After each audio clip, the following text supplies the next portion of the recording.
Hello everyone, I hope you all are doing well.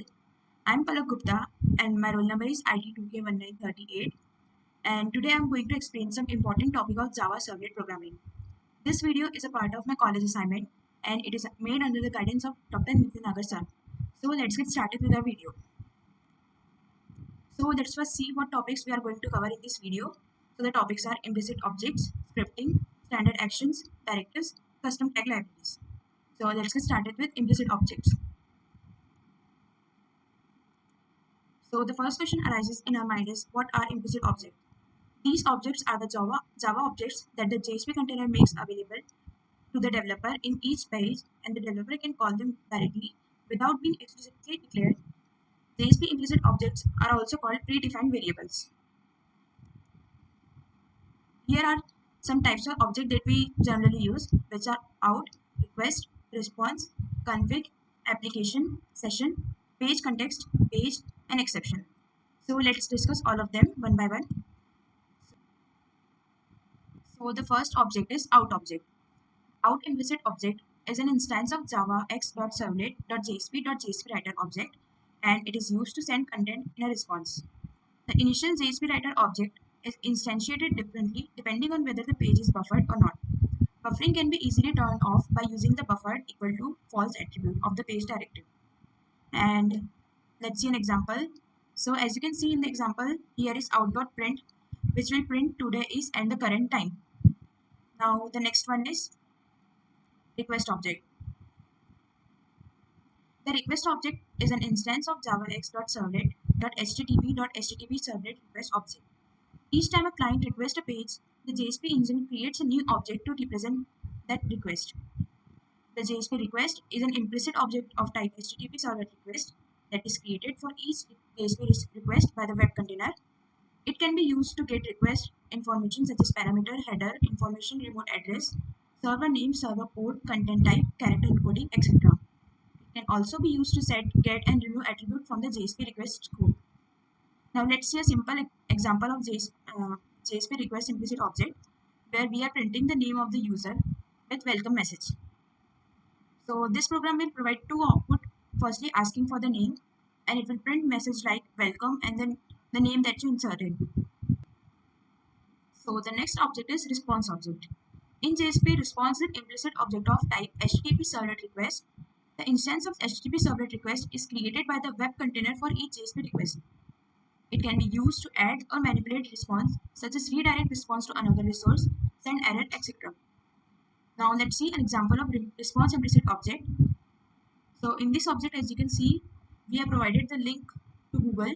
So when user will click on it, the user will be redirected to google.com. Now let's discuss the another object, which is the config object. In JSP, config is an implicit object of type servlet config. This object can be used to get initialization parameter for particular JSP page. The config object is created by the web container for each JSP request. Generally, it is used to get initialization parameter from web.xml file. Now let's see an example. So as you can see in the example, we have declared parameter dname in web.xml file, and we can access the parameter declared in web.xml file to welcome.jsp through config object. Now let's move on to another object, which is the application object. In JSP, application is an implicit object of type servlet context. The instance of servlet context is created only once by the web container when an application or project is deployed on the server. This object can be used to get initialization parameter from configuration file web.xml. It can also be used to get set or remove attribute from the application scope. The initialization parameter can be used by all JSP pages. So here is example of application object. Now let's go discuss another object, which is the session object. Session object is an instance of Java x.servlet.http session, and behaves exactly the same way that session object behaves under a Java servlet. The session object is used to track the client session between client requests.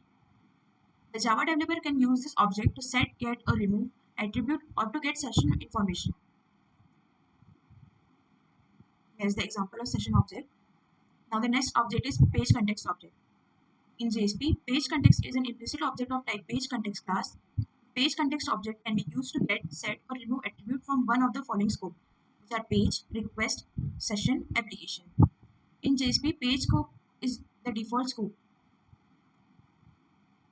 and this is example of page context object. Now the next one is page object. In JSP, page is an implicit object of type object class. This object is assigned to the reference of auto-generated servlet class. For using this object, it must be cast to servlet type. Since it is a type of object, it is less used because you can use this object directly in JSP. Now let's discuss the next object, which is exception object. In JSP, exception is an implicit object of type java.lang.throwable class. This object can be used to print the exception, but it can be only used in error pages. So it is better to learn it after page directive. It is typically used to generate an appropriate response to the error condition. Now the next topic is scripting elements. So let's first discuss what are JSP scripting elements. Java provides various scripting elements that allows you to insert Java code from JSP code into the servlet. Scripting elements have different components that are allowed by JSP. The scripting element must be written within the text as shown. The JSP engine will process any code you write within the pair of the tag as shown, and any other text within the JSP page will be treated as HTML code or plain text while transmitting the JSP page. Now there are 5 different scripting elements that we are going to study. So the first one is comment, then directive, declaration, scriptlet, and expression. So let's discuss comment first. JSP comment mark text or statement that our JSP container should ignore. A JSP comment is useful when you want to hide or comment out a part of your JSP page. These are very useful when you want user to know what the code is doing, or simply just write some notes for yourself to understand in future. Following is the example of comment. As you can see in the example, the comments can be declared in 3 ways. The first one is this one, then this one, and this one. Now the next scripting element is directives. Directives are elements that rely message to the JSP container and affect how it compiles the JSP page. The directives themselves do not appear in the XML output.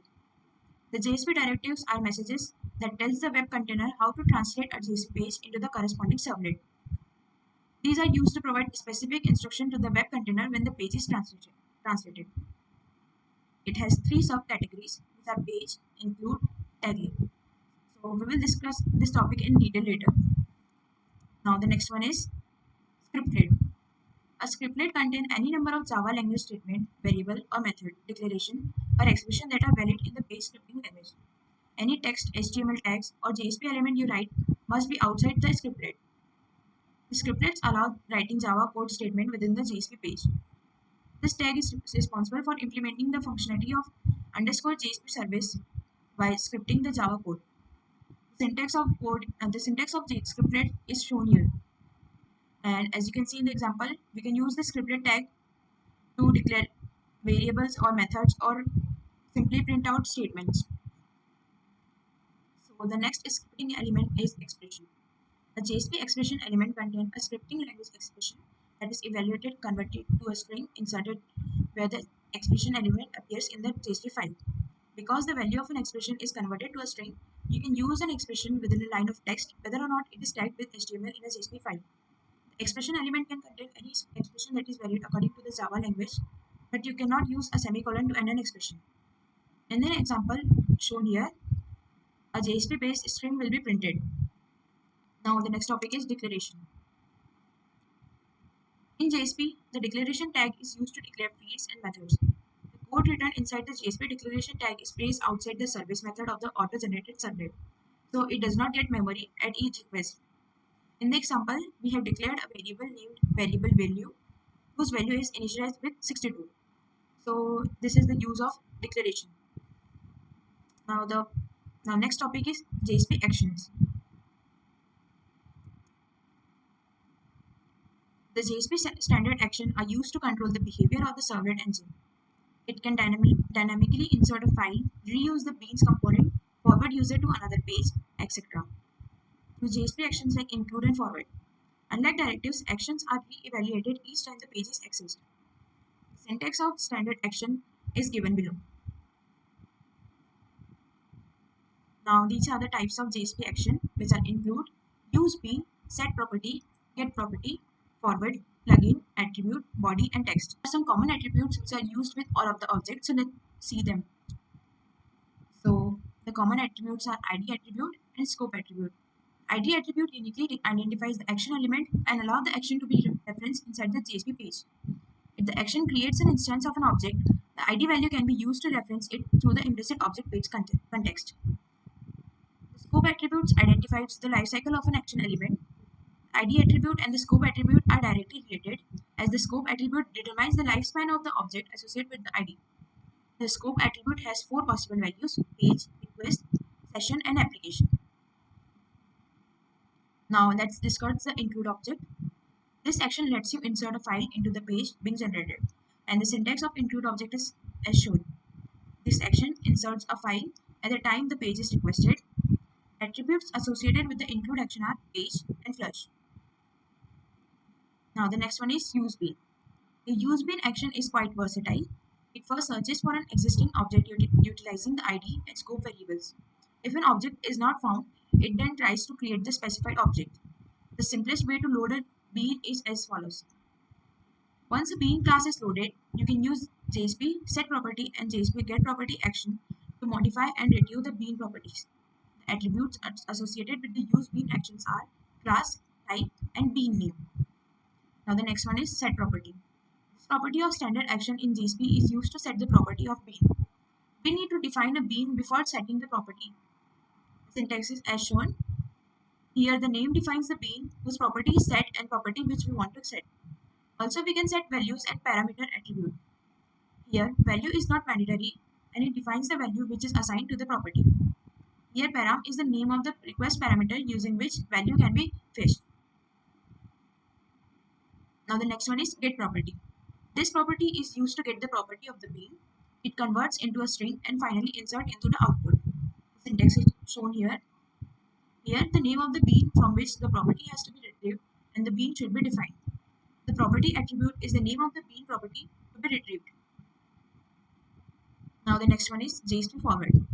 It is used to forward the request to another JSP or any static page.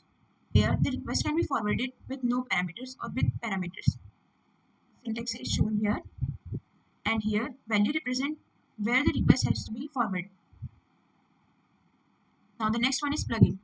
It is used to introduce Java component into JSP. That is, the Java component can be either an applet or bean. It detects the browser and adds object or embed JSP tags into the file.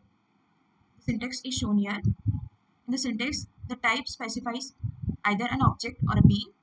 Code specifies class name of the applet or bean. Code base contains the base URL that contains file of the classes.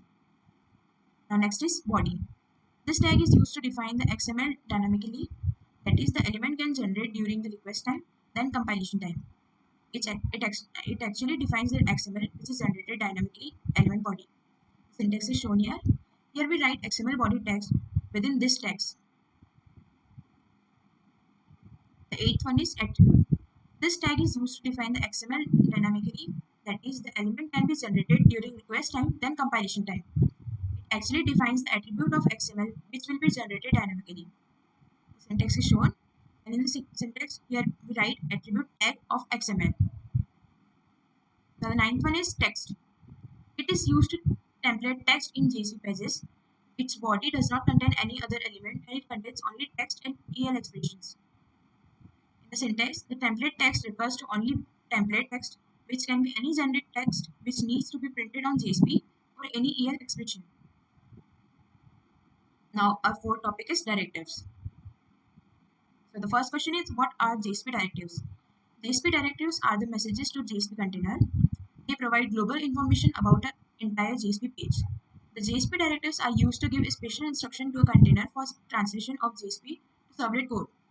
In JSP lifecycle phase, JSP has to be converted to a servlet, which is the translation phase. They give instruction to the container on how to handle certain aspects of JSP processing. Directives can have many attributes by comma separated as key value pairs. In JSP, directive is described in these texts. Syntax of directives as shown. Now there are three types of directives: page directive, include directive, and taglet directive. So let's discuss them one by one. So the first one is page directive. The The syntax of page directive is shown. The page directive provides attributes that get applied to entire JSP page. It defines page dependent attributes such as scripting language, error page, and buffering requirements. It is used to provide instruction to a container that pertains to current JSP page. So following are the list of attributes associated with page directives. The first one is language, extend, import, content type, info, session, is thread safe, auto flush, buffer, is error page, page encoding, error page, is PL ignored. Now the second directive is include directive. The JSP include directive is used to include one file to the another file. This include file can be HTML, JSP, text file, etc. It is also useful in creating templates with the user views and break the pages into header and footer and sidebar action. It includes file during transition phase. The syntax of include directive is given below. So the third one is taglib directive. The JSP taglib directive is used to define the tag library with taglib as the prefix, which we can use in JSP. The JSP taglib directive is used in the JSP pages using the JSP standard tag libraries. It uses a set of custom tags, identifies the location of the library, and provides mean of identifying custom tags in JSP pages. So the syntax of taglib directive is shown below. Here, URI attribute is a unique identifier in tag library descriptor, and prefix attribute is a tag name. Now, our next topic is custom tag libraries. So the question arises, what are custom tag libraries? A custom tag is a user-defined JSP language element. When a JSP page containing a custom tag is translated into a servlet, the tag is converted to an operation on an object called a tag handler. The web container that invokes this operation when the JSP page servlet is executed. The advantages of custom tags are it eliminates the need of scriptlet tag. The custom tags eliminate the need of scriptlet tag, which is considered bad programming approach in JSP. Separation of business logic from JSP. The custom tag separates the business logic from the JSP page so that it may be easy to maintain. Reusability of custom tags. It makes the possibility to reuse the same business logic again and again. So these are the advantages of custom tags. Now let's see the syntax of custom tag.